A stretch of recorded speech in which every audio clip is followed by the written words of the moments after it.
All right, Chapter 2, Lesson 9, we are solving inequalities by adding and subtracting. And the nice thing about this one is that it is the exact same rules as solving equations. So if you have not watched the solving equations video, or you don't feel comfortable with solving equations, you may want to practice a few of those first before doing this video.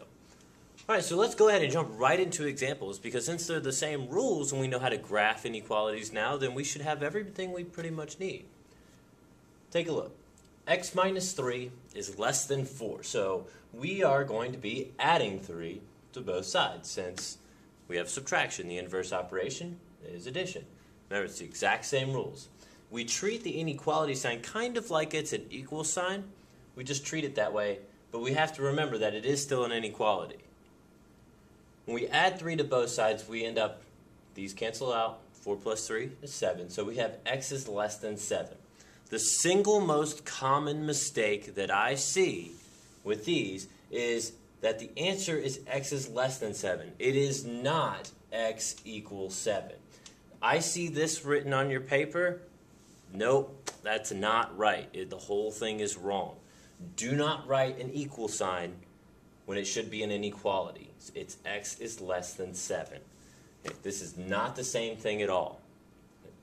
Basically, what our solution means here is that x can be any number as long as it's smaller than 7.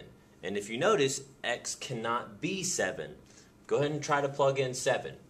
7 minus 3 is 4. Wait a second, is 4 less than 4? No. So that solution does not work. But anything smaller than 7 should. So let's say 6.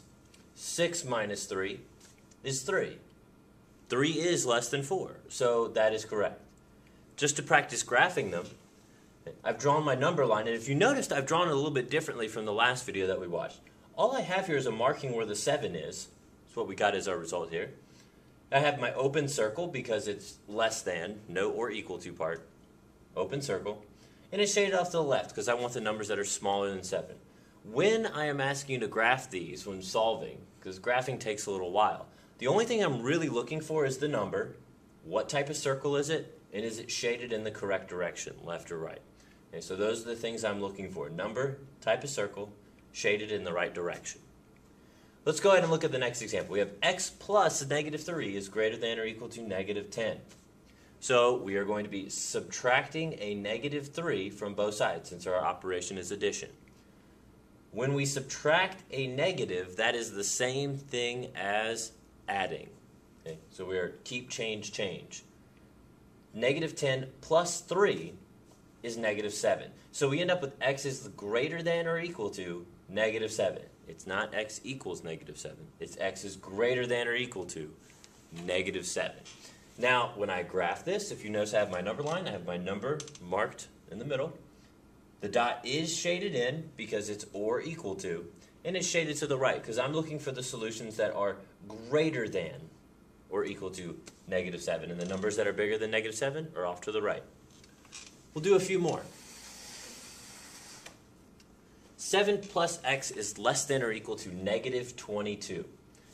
We have our 7 right here. It's being added to x, so we need to subtract it from both sides.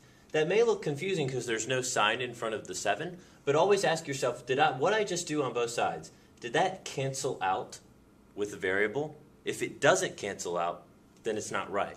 Okay, remember, it's an inverse operation. It has to undo each other. So this 7 and a negative 7 undo each other. So we have negative 22 minus 7, and that is negative 29. So x is less than or equal to negative 29. My graph, the dot shaded in because it's or equal to. I have my number marked, and we're shading to the left because we want the value smaller than negative 29. Finally, let's move to example 4. We have negative 10 is less than negative 13 plus z. Notice once again, I have a negative 13. I'm going to be adding 13 to both sides. Because it's an inverse operation, it has to cancel out. It has to undo each other. A negative 13 and a 13, those undo each other. So that's what I should be doing to both sides. Negative 10 plus 13 is a positive 3. So 3 is less than z. Or you can flip it around if it's easier for you and have z is greater than 3. It's just the old saying, like, remember, the alligator should be still eating the same thing if you're going to flip it. So if you notice here, if you think of the inequality sign like a little alligator, chomp chomp, it's eating the z. So if you flip it backwards, it still has to be eating the z.